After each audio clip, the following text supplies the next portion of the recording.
कुछ ही घंटों की बात है जिसके बाद भारत का चंद्रयान-3 यानी कि भारत का गौरव जो है वो चंद्रमा पर लैंड करेगा। पूरे देश की, पूरे विश्व की निगाहें जो है इस वक्त भारत पे है। इस वक्त अब नेहरू प्लानिटोरियम में मौजूद है और ये चांद का रेप्लिका हमारे पीछे आप साफ तौर पर देख सकते हैं।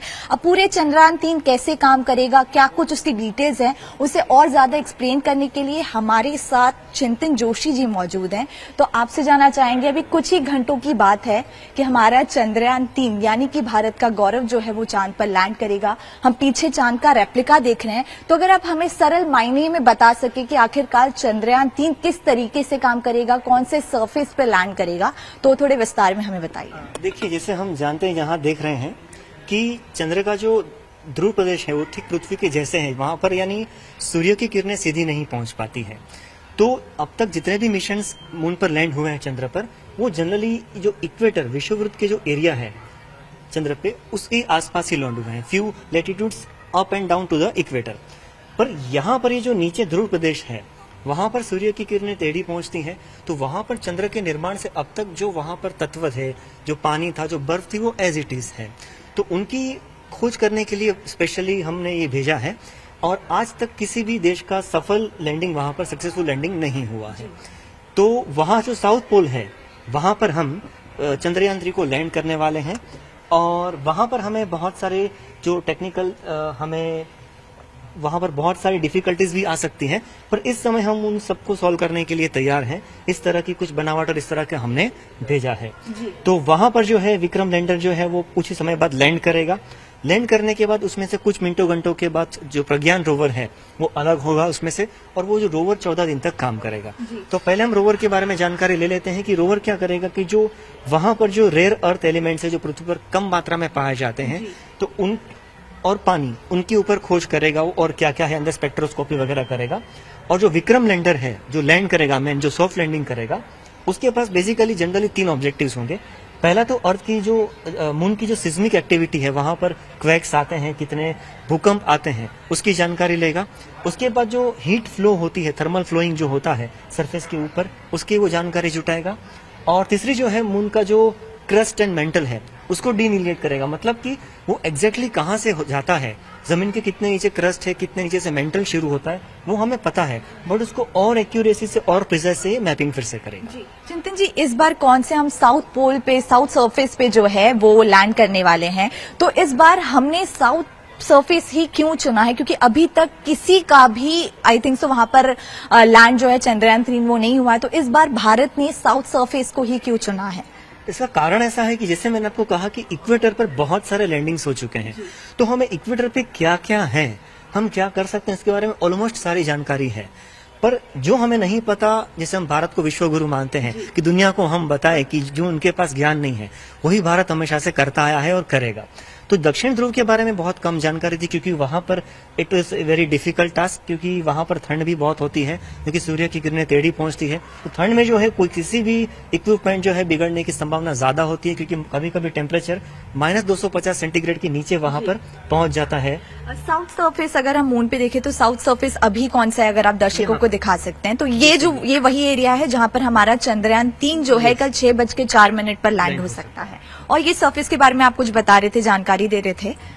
हाँ, तो यहाँ पर जो है रेयर मेटल्स भी हो सकते हैं कि जैसे वहां पर सूर्य की रोशनी कम पड़ी है, तो जब चंद्र या चंद्र का निर्माण हुआ, तब वहां पर जो बर्फ थी, जो वहां पर मटेरियल है, जो वहां पर पानी था, वो जैसे था वैसा ही है। क्योंकि चंद्र पर एटमॉस्फेयर ऑलमोस्ट निग्लिजिबल है, तो वो एक फ्रिज की तरह काम करता है कि आपने वहां पर कोई चीज रख दी तो अरबों साल तक ऐसे रहेगी, क्योंकि वहां उसे बिगाड़ने के लिए एटमॉस्फेयर या वातावरण नहीं है। तो वहां पर जो कुछ है उसकी हम स्टडी करना चाहिए। ये जो मॉडल है यहाँ पर हमें दिख रहा है, तो ये मॉडल कौन सा है? चंद्रयान-1 का है, चंद्रयान, थोड़ा अगर आप विस्तार में मॉडल आप देख रहे हो वो चंद्रयान-2 का मॉडल है। जनरली लोगों को ऐसा लगता है कि Chandrayaan-2 was a failure, but ऐसा नहीं है। चंद्रयान-2 काफी सक्सेसफुल मिशन है। इसने जमीन के नीचे बहुत सारे एलिमेंट्स भी खोजे थे, और ये ऑर्बिटर का मॉडल है। जो चंद्रयान जब 2 में से जो लैंडर लैंड होना था वो टेढ़ा लैंड हुआ था, पर उसकी जो ड्यूरेशन था काम करने का वो 14-15 दिन तक था। जबकि अगर आप इस ऑर्बिटर की बात करें तो ये एटलीस्ट मिनिमम 7 साल तक चंद्र को ऑर्बिट करता रहेगा, आज भी कर रहा है।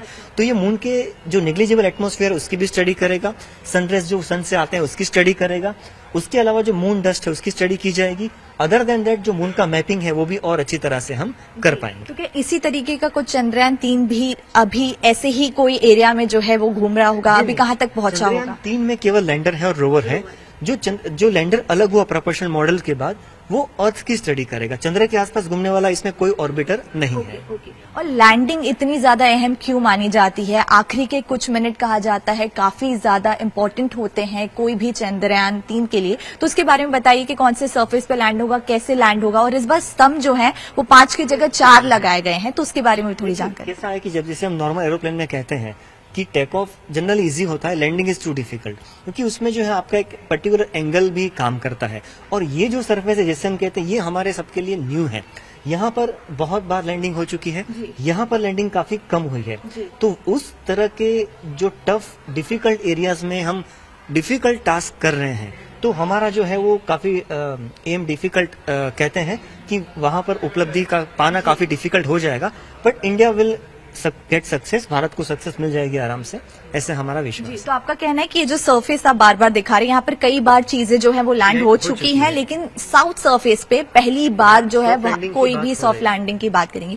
तो ये तो आपने एक चंद्रमा का हमें रेप्लिका दिखा दिया, तो हम थोड़ा सरफेस के बारे में जानकारी आपसे लेना चाहेंगे। यहाँ पर पूरा सरफेस का रेप्लिका जो है हम वो साफ तौर पर देख सकते हैं। यहाँ पे देखिए चांद पे भी कई सारे गड्ढे होते हैं, तो लैंडिंग के वक्त ये गड्ढे कितनी ज्यादा मतलब प्रॉब्लम्स जो है वो हमारे चंद्रयान-3 को दे सकते हैं, वो ग्रिप कैसे जो है वो हमारा चंद्रयान-3 चांद पर पकड़ेगा, थोड़ा डिटेल में क्या होगा। मान लीजिए कि आपके जो हमारा जो चंद्रयान है उसे यहाँ लैंड होना है, पर अगर मान लीजिए थोड़ी सी गड़बड़ हुई तो वो यहाँ या कहीं पर आगे पहाड़ पे कहीं पर गिर सकता है या लैंड हो सकता है। तो लैंड होने से क्या होगा, वो टेढ़ा भी हो सकता है। तो ये काफी जरूरी है कि हमने जो स्पॉट नक्की किया है वहां पर एग्जैक्टली वहां पर लैंडिंग हो चंद्रयान-3 की। और इसके लिए जैसे कि पिछली बार हमारा जो ऐसा लैंडर मॉडल था, उसमें 5 ऐसे जो थे लेग्स थे।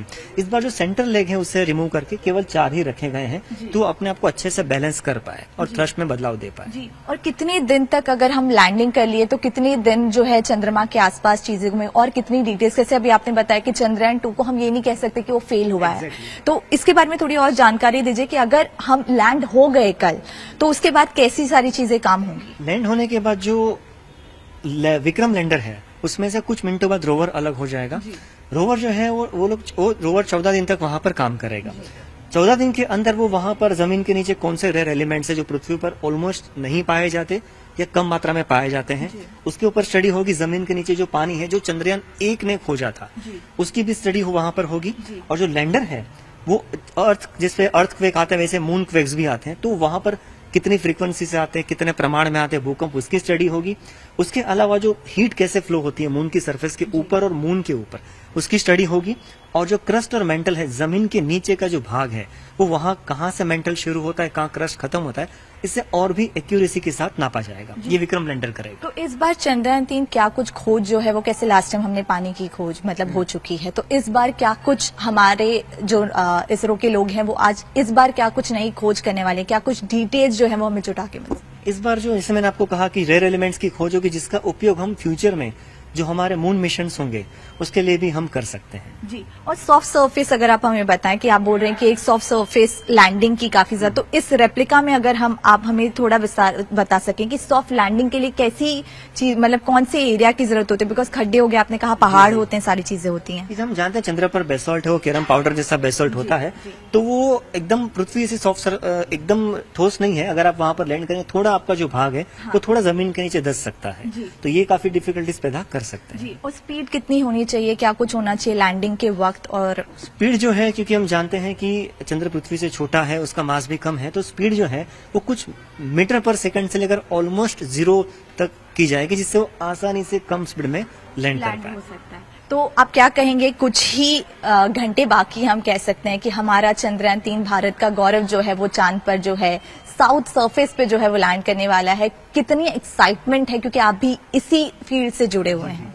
हम काफी एक्साइटेड है जब से ये लॉन्च हुआ था और जब से बल्कि इसकी अनाउंसमेंट हुई थी, तो हम इस दिन का इंतजार कर रहे थे कि जब ये लैंड हो और वहां से जो अचीवमेंट है, जैसे कि हम जानते हैं रोवर के ऊपर तिरंगा है, तो वहां पर वो तिरंगा हमेशा वहां पर रहेगा जब तक चंद्र होगा। जी जी।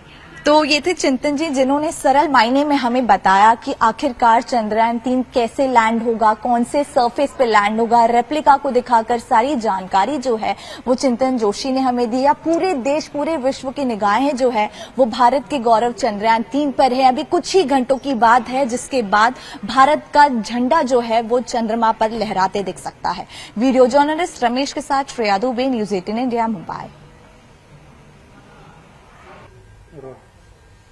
कुछ ही घंटों का इंतजार जिसके बाद भारत का चंद्रयान 3 जो है वो चांद पर लैंड कर जाएगा। और ऐसे में जीएसएलवी चंद्रयान 3 का इतना इंपॉर्टेंट पार्ट क्यों है, उसकी जानकारी हमें देने के लिए हमारे साथ रोहन मौजूद है।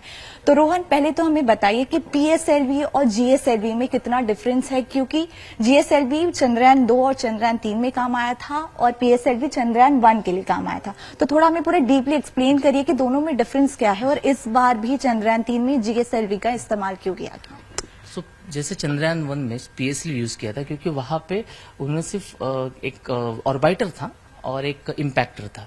ओके, चंद्रयान 2 और 3 में हम लोग ने ऑर्बिटर और लैंडर और रोवर वो तीनों किया, तो उसका पेलोड ज्यादा है, तो उसके लिए जीएसएलवी यूज किया है। ओके, सो इसके लिए हम लोग ने जीएसएलवी यूज किया कि ताकि वो पेलोड ज्यादा उठा सकते हैं, फिर वहां पे जाके वो लैंड कर सकते हैं। इसके लिए ये जीएसएलवी का एक रेप्लिका यहाँ पर है, थोड़ा एक्सप्लेन करिए कि काम कैसे करता है। तो जीएसएलवी का इसमें 3 स्टेज रॉकेट। ओके, ये जो है these are solid rocket boosters जो अपने को थ्रस्ट देंगे और अर्थ के इसके ग्रेविटी से अर्थ तक पहुंचाएंगे। फिर जो 2 है इसमें जो भारत ने जो विकसित किया है विकास इंजिन्स वो यूज किए हैं, क्रायोजेनिक इंजिन्स है जो itself is very important discovery. Okay, ताकि हम लोग किसी पे यूएस पे डिपेंड ना रह सके, तो हम लोग ने ये जो स्टेजेस किए हैं और जो ऊपर का 3rd स्टेज है उसमें पेलोड रहेगा। तो चंद्रयान जो रोवर प्रज्ञान ये रोवर है, लैंडर है, वो उसमें रहेगा। जी ठीक है। तो ये तो हो गया जीएसएलवी। यहाँ पर एक पीएसएलवी का भी मॉडल जो है वो यहाँ पर रखा हुआ है, तो इसको भी थोड़ा एक्सप्लेन कर दीजिए। तो यहाँ पे भी सेम है, वहां पे देखते 4 बूस्टर्स थे जीएसएलवी, इसमें 6 है जिसका सॉलिड फ्यूल। ओके, जो मिडिल स्टेज है उसमें लिक्विड इंजन यूज किए थे। ओके, और जो उसमें है 3rd stage that was the impactor था और चंद्रयान का ऑर्बिटर था चंद्रयान। जी जी। ओके, तो रोहन, ये जानना चाहेंगे कि लैंडिंग के वक्त इस बार जो है 5 स्तंभ का इस्तेमाल नहीं किया गया है जिस तरीके से चंद्रयान 2 में जो है वो इस्तेमाल किया गया था। इस बार सिर्फ 4 स्तंभ जो हैं वो हैं, तो उसके बारे में बताइए। लैंडिंग के वक्त स्पीड कितनी होनी चाहिए, कौन से सरफेस पे लैंड होगा, और इस बार साउथ सरफेस को ही क्यों जो है वो चुना गया है? क्या पहले से पिक्चर्स एंड लोकेशन डिसाइड किए थे? हाँ, तो पहले मतलब चंद्रयान 2 का जो रोवर था, प्रज्ञान रोवर था, वो अनफॉर्चुनेटली मिसकम्युनिकेशन वजह से क्रैश लैंडिंग हुआ था। तो अभी चांद की सतह जो है वो बहुत ही सॉलिड है। ओके, उसमें वातावरण नहीं है, तो उस पे तो बेसिकली क्रैश लैंडिंग के चांस नहीं लेना चाहते थे हम लोग, तो इसलिए हम लोग ने इस बार कुछ नया शॉक ऑब्जर्वर टेक्निक्स यूज किया जो सॉफ्ट लैंडिंग होगा। ओके, और वो जो जगह है साउथ पोल की, तो अगर आपको पता है, मतलब हम लोग को पता है कि चंद्रयान 1 में जो खोज की गई है कि पानी हो सकता है।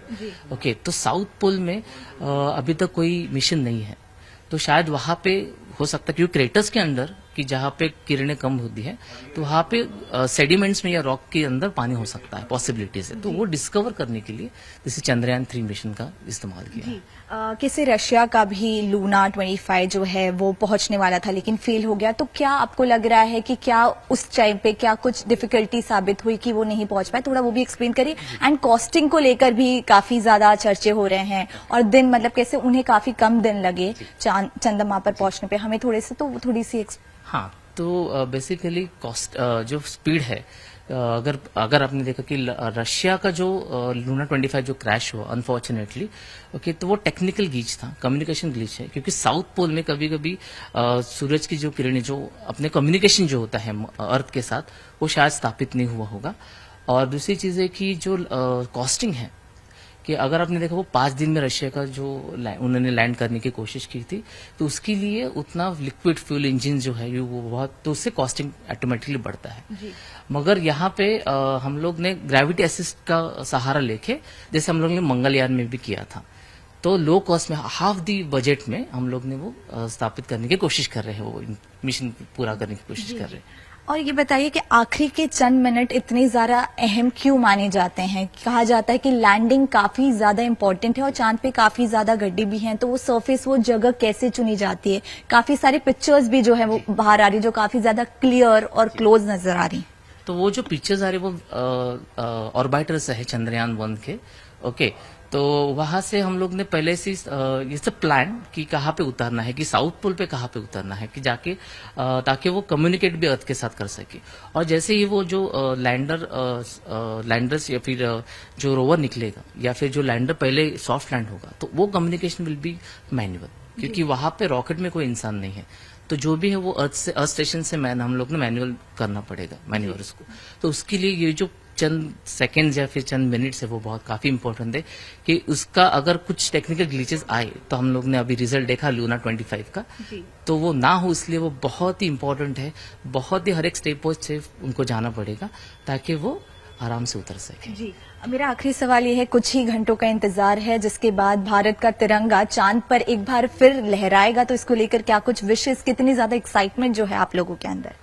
बहुत है, क्योंकि हमने जब ये लॉन्च हुआ था तभी यहाँ से दिखाया था, और हमने देखा कि जो भी छोटे बच्चे से लेकर बूढ़े तक बहुत ही एक्साइटेड थे। चंद्रयान-3 मिशन बहुत ही इंपॉर्टेंट है पहले से, इवन इंक्लूडिंग चंद्रयान-1, 2 और 3, क्योंकि पोलर जो अपोलो मिशन यूएस के थे वो एक लैंडिंग के लिए थे, कि ह्यूमन वहां पे जाने के लिए। Now this is the scientific research, और इंडिया के लिए बहुत ही इंपॉर्टेंट रिसर्च है ये। अगर उससे हम लोग ने जैसे पानी का जो खोज की, जैसे मंगल अब तक पानी के लिए मशहूर था, तो ये भी हो सकता है कि यहाँ पे पानी का कुछ पॉसिबिलिटीज है। तो अगर हम लोग मंगलयान के लिए, मंगल मिशन के लिए कर रहे, तो this will be a start point and stop point also यहाँ पे। तो इसलिए वो इम्पोर्टेंट है। बहुत बहुत शुक्रिया हमसे बात करने के लिए। तो ये थे हमारे साथ रोहन, जिन्होंने बताया कि जीएसएलवी और पीएसएलवी में डिफरेंस क्या है, और साफ तौर पर पूरा देश इस बात का इंतजार कर रहा है कि आखिरकार हमारा चंद्रयान-3 कब चांद पर लैंड करेगा और एक बार फिर जो है भारत का तिरंगा चंद्रमा पर लहराएगा।